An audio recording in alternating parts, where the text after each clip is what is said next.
Chronicles of a Gooner. Like and subscribe. Chronicles of a Gooner. Harry Symeou time. Arsenal. Come on, you gunners. Arsenal. Chronicles of a Gooner.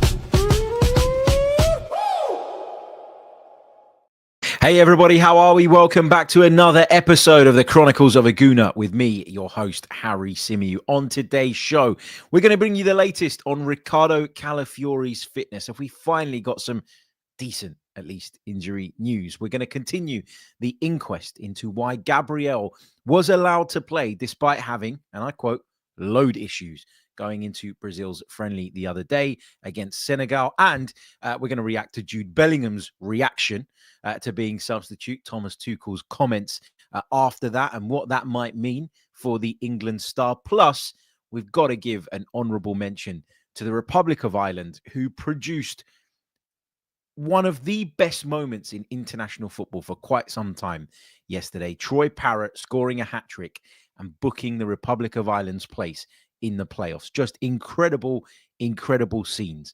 And the reason I want to focus on that is because I just think it's a nation that has been starved of like footballing enjoyment for such a long time.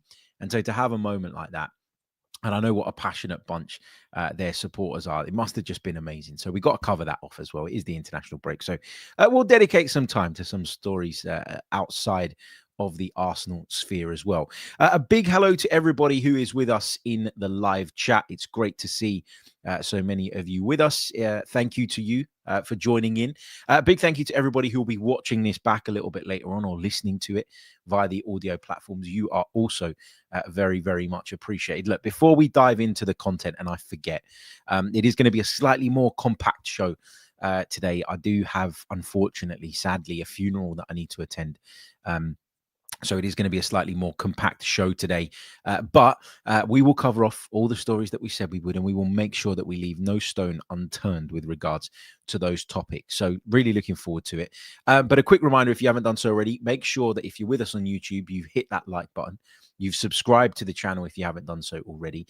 And if you want to go one further, you can become a supporter via Patreon. Now, we had some messages from some of our patrons, and a big thanks to those that signed up over the last couple of days asking about a Discord server. Now, a Discord server does exist, but it's an old Discord server that was made back in the day when we started YouTube memberships. And so it's a bit out of date. It needs revamping. I'll be setting a new one up probably tomorrow now, whereby I will send all the patrons the link and you guys can chat in there. I know there is a chat feature on Patreon. So if you are a patron member, you can DM me via that. You can chat with the other patrons in the chat. But I've been told some of the feedback I've had is that the chat feature on Patreon isn't particularly great. So we will switch that over to Discord if you guys like. I'm happy to do that. Not a problem at all.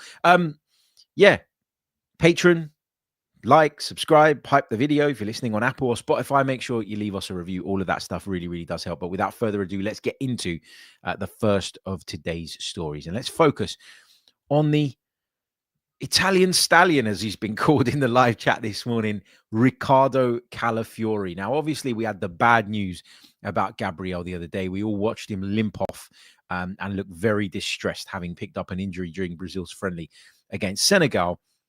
But I think that the concern around that injury was obviously increased by this uncertainty around Riccardo Calafiori. Because if you take Gabriel or Saliba out, I think we'd all agree that while they are two of the best centre-halves in world football and they are in a lot of ways irreplaceable, I think it's fair to say that most of us nowadays look at Arsenal's cover, in particular Christian Mosquera, who's come in and I think been a revelation so far.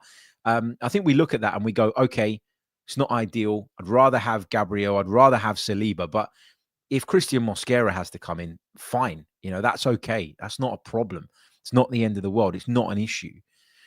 And so, you know, one injury, you can cope with it. But then if you think that Calafiori might not be available and you look at the way his situation has unfolded as well with the Italian national team over the last few days, you can forgive people for being a little bit more concerned, because ultimately you would have been talking about so 50% of what has been our go-to back four this season being missing for not just the North London derby, which is coming up on Sunday, but Bayern Munich after that and Chelsea after that. So we've got a really big, important run of games coming.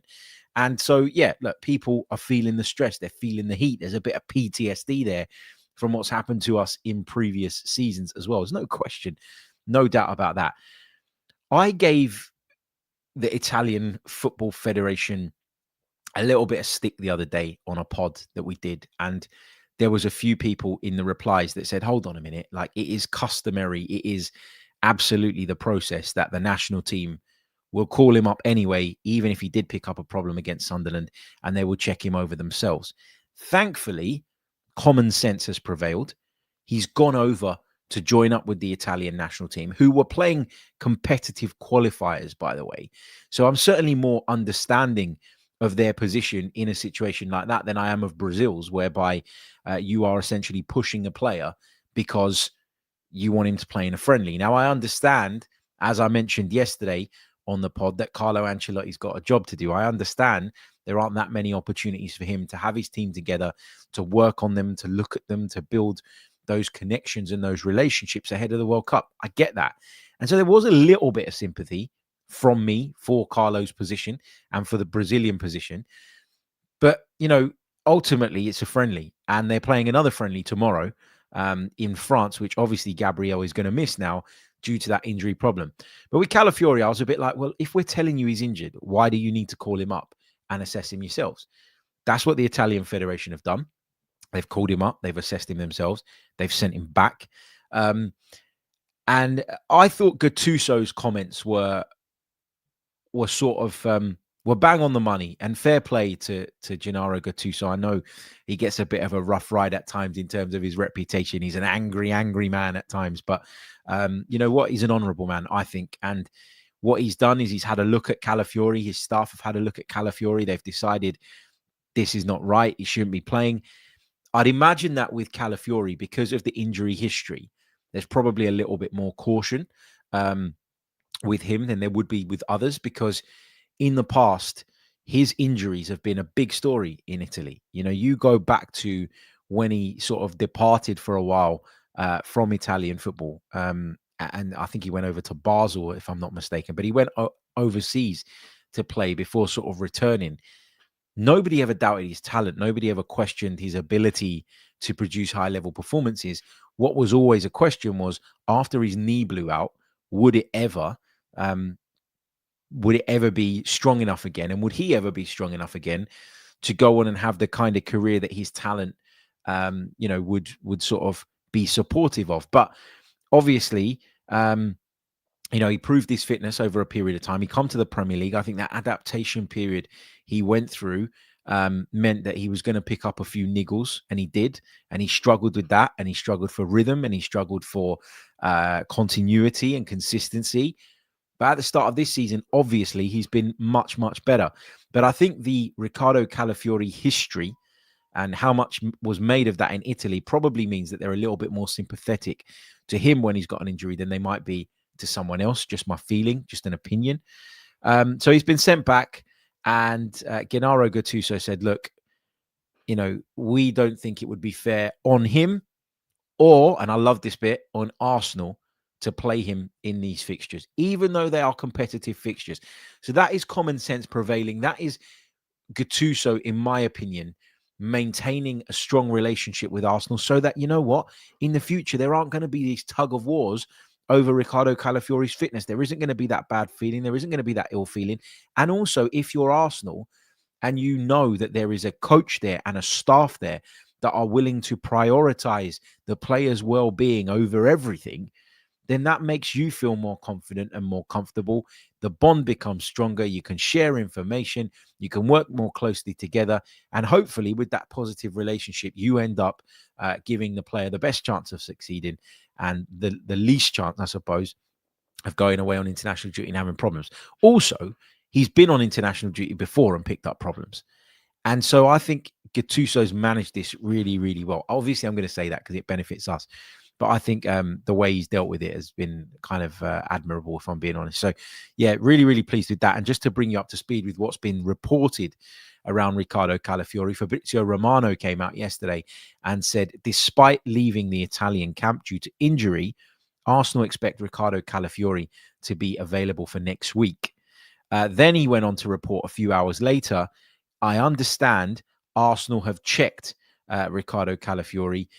He will be available for the North London derby. There's no injury, no issues, just overload. Now, we're going to pivot onto the Gabriel piece in just a second, because we talked about it at length yesterday, but there's just a couple of bits and pieces I want to add based on some of the discourse and some of the sort of fallout to that big news. But we've heard this term, load or overload or whatever, quite a bit over the last few days. Okay, we've heard it with regards to Gabriel. That's why there was a decision taken that he would warm up separately from the rest of the team in that final training session ahead of the Senegal game. Some people are reporting that it was said that he trained separately. Natalie Jedra on Sky Sports did not say that. She talked about the warm-up. It doesn't mean that he didn't train separately, but we just don't know that information or don't have that information. So be very, very careful of online accounts, X accounts mainly, faceless ones, telling you that this happened and that happened and this happened and that happened.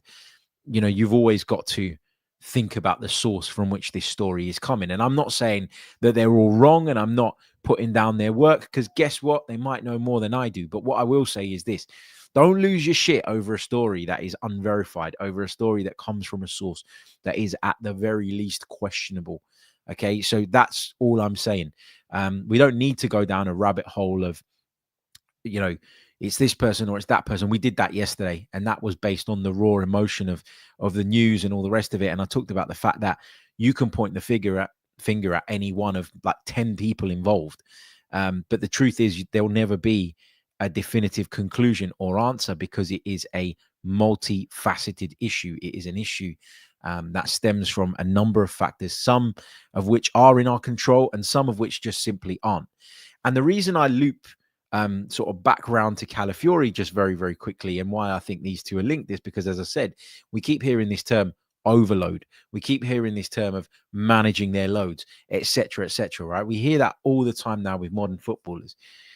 If we are 11 games into the league season, just over a quarter of the way through the campaign, I know we've played games in other competitions as well, but just take the league fixtures as the kind of barometer of how far along we are in the season, okay? Because that's what that tells us. 11 games into the league season, just over a quarter of the way through, we are talking about players having to manage their loads, having to be protected, having to be rested, having to be dealt with cautiously. What does that tell you about the state of modern football? What does that tell you about the number of competitions that we've got running and the unnecessarily long formats that some of them have now switched to? There is a problem that is football-wide. This is a football-wide issue. Yes, you can look closer to home and you could say, should we as a football club have done this? Should we as a football club have done that? Should the national team's manager have been more responsible? Should the player himself have said, I'm not feeling this, I can't do it, rather than being stubborn and pushing and being desperate to represent his nation on this particular occasion? You can look at any one of those people. Did the physios get it wrong? Did the medical staff get it wrong? You can look at all of these people. You can point fingers at any single one of them. But ultimately, overarching all of this, as I described at length and in detail in yesterday's episode, is the problem with modern football that we have, which is there's too many games, there's too many competitions. Football has become so saturated that people are starting to pick and choose what they watch and aren't across as much as they might have been in the past, because they just can't take the system overload of football. But also, on top of that, we are running these athletes and these players into the ground. And so, yes, you're going to tell me that we've played 16 or 17 games or whatever it is this season. And so why am I raising the number 11? The reason I'm using the number 11 is because that's how many games we are into the league season, which gives you an indication of your progress through the campaign. How far through the campaign are you? You're 11 games into the league season. You're just over a quarter of the way through. Yet we are sitting here repeatedly discussing player overloads, players being utilized too much, players being pushed too hard. That means there is something wrong and there is a fundamental problem with football. Not just Arsenal. I'm not saying Arsenal are perfect. I'm not absolving everybody at Arsenal of the blame here. I'm not even giving Gabriel a free pass, right? Because he could have turned around and said, boss, I can't play. I'm not feeling it. I don't feel good. I don't feel 100%. And Carlo Ancelotti, looking at him, who along with Marquinhos is Brazil's best centre-half, Eder Militao's in there as well. Those three are the guys, right? If Gabriel turned around and said, boss, not feeling it, not feeling good, having to train separately, it's not working, having to warm up separately, not in a good spot right now. Carlo Ancelotti is old enough in the tooth, he's wise enough, he's smart enough to know that actually he could benefit from Gabriel being protected. So there is a part of me that feels like, and given the quotes that we brought you not that long ago from Mikel Arteta himself with regards to Gabriel and his desire to play and the way he kind of really insists that he's going to, play as long as he's sort of even 70%, then that for me means that he is responsible in some way here as well. But again, we can't provide a definitive answer with regards to who's to blame. In fact, there probably isn't one party that you should be looking at. It's probably multiple parties, and that's what makes it really, really difficult to sort of, as I say, come up with any conclusions or really be sort of strong and definitive in your blame game. But anyway, there's a problem with football. There's a problem with football because that's two of our defenders now, whom we're talking about loads, managing their loads, etc., etc. Okay, let's just quickly get some of your reaction to this stuff from the live chat. Lee says, if we're without Gabriel for a sustained period, I think it will be Nketiah that Arteta will turn to, not Mosquera. Possibly, Lee. Possibly, because if you think about it, at the time when Mosquera was kind of thrust into the team and sort of thrown into the mix, there was no Piero Nketiah. We signed him late on in the window, and obviously he's had his fitness issues as well. Mosquera can play at left centre-back. We've seen it, and I think we all feel relatively confident in that. But is he as natural a fit on that left-hand side as maybe Piero Nketiah would be? The only thing I would say, Mosquera has, I think, height over Nketiah. I haven't looked at their heights in terms of measurements, but it just feels like Mosquera is a little bit more diminutive in terms of his height and figure. Would that play a sort of factor? I don't know, but I wouldn't be surprised if he went with Nketiah now that he's fit and up to speed. My decision would probably be, or my preference would probably be, that we go with Mosquera, but I can understand why Mikel might look at it and go left footer, more experienced player than Christian Mosquera, more decorated player than Christian Mosquera is Piero Nketiah. So maybe he goes that. I wouldn't be surprised if he went down that route. Sniper Scope says, is this the reason Arsenal don't win anything? Because the players go and make themselves available for needless games. I mean, you can't answer that question with any real degree of accuracy, can you? But like, this is the thing, right? For me and you and for most people out there who would be listening to this or whatever, you would say it's a needless game. To Gabriel, though, it's not a needless game. To Gabriel, it's an opportunity to cement his place in the Seleção side ahead of the World Cup. It's another step towards doing that. For Gabriel, it was the opportunity to represent his country in his home stadium, where he knew he was going to feel the love, where he knew he was going to have the spotlight on him. So for me and you, it feels like a pointless game and a needless game. And I accept that. And in the grand scheme of things, it is. But it means something to those players. And that's why I can't be uber critical of a player for going, no, you know what? I want to play for my nation. And you know what? With all due respect, okay, and I mean this with all the respect in the world, there are some nations for whom it just means more. Like, I'm of a Greek background, right? I can't imagine that representing the Greek national team is anywhere near as special as representing the Brazilian. And I know there'll be people that go, yeah, but it's your nation, so you feel it. And of course, no, there are some nations for whom it just means more. And Brazil is one of those countries. Brazil is right up there in terms of footballing nations. You only had to be at Emirates Stadium for 5 minutes at the weekend. Hell, even watching it through the television, you would have felt the connection that those supporters have with their nation. there was something special about that occasion. There's something special about any game that Brazil are involved in. And so to you or me, I agree it's needless, but I don't think the players see it like that. And that's it.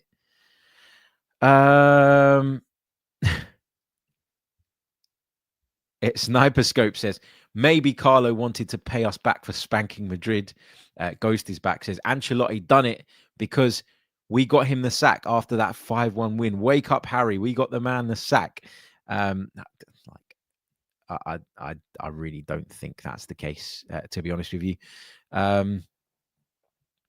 Steve says, Harry, do we know Gabby felt something wrong? He seems to be getting some heat without verification. No, we don't. We don't know that he felt that there was something wrong, but he was obviously warming up separately to the rest of the team ahead of a training session, which suggests that he knew at the very least that his load was being managed, or there were concerns about potentially pushing him too hard. Again, let me be clear, Steve. I'm not pointing the finger at Gabriel, okay? I tried to do the finger pointing yesterday, and all I ended up doing was changing my mind every 2 minutes. So I'm not sitting here pointing the finger. What I've simply said is that if you think Arteta's to blame, fine. If you think Arsenal are to blame, fine. If you think Brazil are to blame, fine. If you think Ancelotti's to blame, fine. If you think the physios are to blame or the doctors are to blame or whatever, fine. But ultimately, we don't know. And my point is that the bit that always gets overlooked in discussions and conversations like this is always, why did we let him go? Well, you can't stop him if he wants to go, for starters, okay? And then it's like, well, why did the Brazilian manager play him? Well, if the Brazilian manager was told by the player himself that he was fine, why would he not pick him? He's got a job to do. He doesn't care for Arsenal. Why should he? Do you see what I'm trying to say?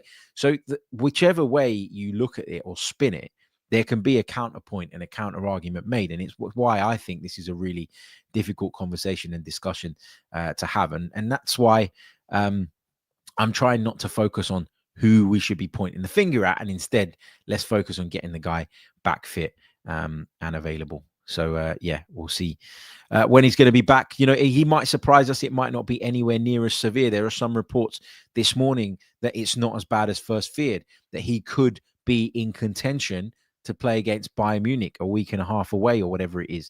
So, yeah, let's just wait and see. Let's just wait and see. Anyway, short pause. When we come back, going to touch on a couple more stories before we wrap up. You're listening to the Chronicles of a Gooner. Don't go anywhere. You're listening to the Chronicles of a Gooner. Like and subscribe. That's right. You're listening to the Chronicles of a Gooner. Like and subscribe if you're with us on YouTube. If you're listening on Apple or Spotify, leave us those reviews. And a big thank you to everybody who's done that over the last few days. I've seen the needle move a little bit. So do get involved. Leave us a review if you're listening on the Apple or Spotify platforms or via any other major podcast store. Also, if you want to become a patron, you can do so by clicking on the link in the description. For just £3 a month, less than the price of a cup of coffee, you'll get access to additional content, become a part of our community in terms of being able to chat directly with me and some of the others in the patron family. Plus, you get every episode that we do completely ad-free as well, which I know for a lot of people is a big bonus. So yeah, have a look at it. Okay, Sharpie says it's simple, too much football, not enough muscle training between games. Yeah, we alluded to that yesterday, and that's why I keep saying that there is this overarching problem. There is a shadow hanging over the top of football right now, that no matter how much physios seek to protect players or how much managers rotate, is always going to cause some level of issue. And that's really, really important to always remember and to acknowledge. Every manager wants to win his football matches. Every player wants to play. Every player wants to win. Every player wants to be a part of something special. Sometimes you have to protect these guys from themselves. And the only way you do that is by making real change at the top of the tree, because football, for me, in that sense, is broken. It is. That's why we've seen bigger and bigger squads. But then there are some players that are just irreplaceable. You're never going to be able to have a squad player on the same level as Gabby, for example. You're never going to have a squad player that's as good as Bukayo Saka. It just doesn't. Football doesn't work like that. That's why we have real top talents, and why we will love them. They sell out stadiums. They sell tickets. They sell shirts, etc., etc. Right, a couple more other bits to just cover before we sign out for the day. Jude Bellingham reacted angrily to being substituted last night during England's victory out in Albania. England with a perfect qualification record, the best in their history. Thomas Tuchel will lead England into the Summer's World Cup. But he's had a bit of a thing, hasn't he, with Jude Bellingham over the course of his tenure so far. First, he left him out. There was a lot of debate and discussion about that. He's criticised his behaviour in the past. And Bellingham brought back into the mix, back into the picture, reacted in a way yesterday to being substituted that didn't go down particularly well with Thomas Tuchel. Now, let me say this, okay? Jude Bellingham is someone that is more than capable of producing big moments. We've seen it during his time at Real Madrid. We've seen it when he was at Dortmund. We're seeing it for England. We saw it in the Euros for England. His all-round game outside of scoring goals and getting into the box at the right time, do you know what? I don't think it's amazing. I don't. Like, I've never felt it was amazing. I've never watched a game that Jude Bellingham played and went, all round, your game is tip-top. Like, there are elements of his game that are really good, and there are aspects of his game that are really, really impressive. But like, my point that I'm trying to make is not that Jude Bellingham's a bad player. Don't take it that way. But Jude Bellingham is not irreplaceable to England, I don't think. And I think Thomas Tuchel knows that. I think Thomas Tuchel knows that, has established that, has figured that out. But on top of that, feels like his behavior is potentially disruptive and potentially problematic. And can you blame him for feeling that way when Jude Bellingham is the only one that keeps breaking out of the mold and doing things that maybe he shouldn't? I know there's a lot of people that say England haven't had that arrogance, that fire, that passion, and that's why ultimately they haven't won as many trophies as they should have over the years. But I feel like if you are Thomas Tuchel, you want to maintain a certain standard. You want a certain behavior. And when you don't have time to work with your players week in, week out, tactically and on the training pitch, actually, behavior becomes even more important. And harmony becomes even more important because there isn't that long period of time to build up that camaraderie and those relationships. So behavior becomes a much bigger issue, I think, than it would be at club level. Jude Bellingham is seen as being disruptive by Thomas Tuchel. And I actually think that Jude Bellingham reacted the way he did because having been left out last time, he feels like he's behind. He feels like he's playing catch up. And he's almost desperate to show, you know what? No, I'm really important to this team. I need to be a part of it. I should be a part of it. I should be at the forefront of it. And the less game time he gets, the more frustrated he gets because he's kind of like, well, why aren't I able to do that or showcase that? He gave the ball away a lot yesterday. He wasn't particularly good yesterday, I didn't think. It was right that he was subbed. But he's got to learn to keep a lid on that. And you don't want to take the emotion out of footballers. You don't want them to become robotic and passionless, if you like. But at the same time, you know, Jude, that crap, it rubs Thomas Tuchel up the wrong way. So you need to find a way of curbing that a bit because Thomas Tuchel will not hesitate in dropping you like a stone if he doesn't think that your attitude and your behavior is right. And in a way, I admire Thomas Tuchel for that because, you know, you'd imagine that any England manager, given what Jude Bellingham's managed to do over the last few years in terms of producing big moments and stuff, would be petrified of dropping Jude Bellingham, would be petrified of the backlash, would be furious, would be concerned about the fury that would come out via the media and via social media and all the rest of it and in the tabloids as a result of making an unpopular decision like that. But guess what? Thomas Tuchel does not care. And I think actually not being English and being a German coach, whereby you're coming in with a bit of resistance against you anyway, because it's the old enemy, in terms of football I'm talking about, you know, you probably sort of have a bit more steel about you. You have to have that steel to take that job on in the first place, knowing the scrutiny that you're going to come under. So I kind of rate Thomas Tuchel for being bang on it. But Jude Bellingham, it's stupid. It's petulant. There's no need for it. And what you are doing is you are giving Thomas Tuchel, who clearly doesn't rate you as much as other people rate you or as the previous manager rated you, you're giving him ammunition. You're giving him an excuse to leave you out. And I think you've got to be so careful with him. So, yeah. Anyway, okay. Very, very quick shout out to the Republic of Ireland. I've got to say, I mean, I didn't watch all of the game against Hungary. I saw probably the last 20 minutes of it, and I just thought it was remarkable what they did. Troy Parrott, hat trick, the 95th, 96th minute winner. Just unbelievable, incredible scenes. I've watched the commentary from the RTE broadcast about 5 times since yesterday because I just thought it was fantastic, pure passion. And I love it. And what a week it's been for Irish football, probably their biggest week in over a decade. If you think about it, you know, they went and they beat Portugal. They managed to upset Cristiano Ronaldo, and then they go and get this result. And honestly, like, obviously they went into this game with a chance, and you're looking at it and you're going, oh, you know what? They might sneak in, they might manage it. But there was a part of me that looked at it and went, Hungary away is a tough old game, man. Difficult atmosphere, good side as well. Honestly, I didn't believe that Ireland were going to do it, but they did do it, and I'm delighted for all of those who follow Irish football. And I know we've got a lot of Irish or people of Irish heritage in our chat box and that listen and watch this show. So congratulations to you all. I hope you had a few beers to celebrate yesterday, and yeah, good luck in the playoffs. Right, I'm going to leave it there. We'll take your questions on tomorrow's episode. As I say, I've got to get off a little bit earlier today. Really, really do appreciate all the love, all the support. Like, subscribe, leave us a review, sign up on Patreon, all of that wonderful stuff. And I'll see you all on the next episode of the Chronicles of Aguna. Good news about Calafiori, at least. So that will put some of our minds at ease just a little bit. Still rather have Gabby back. But anyway, is what it is. See you all soon. Until the next one, take care. Have a wonderful day. Chronicles of Aguna. Like and subscribe. Chronicles of Aguna. Harry Symeou time. Arsenal. Come on, you Gunners. Arsenal. Chronicles of Aguna.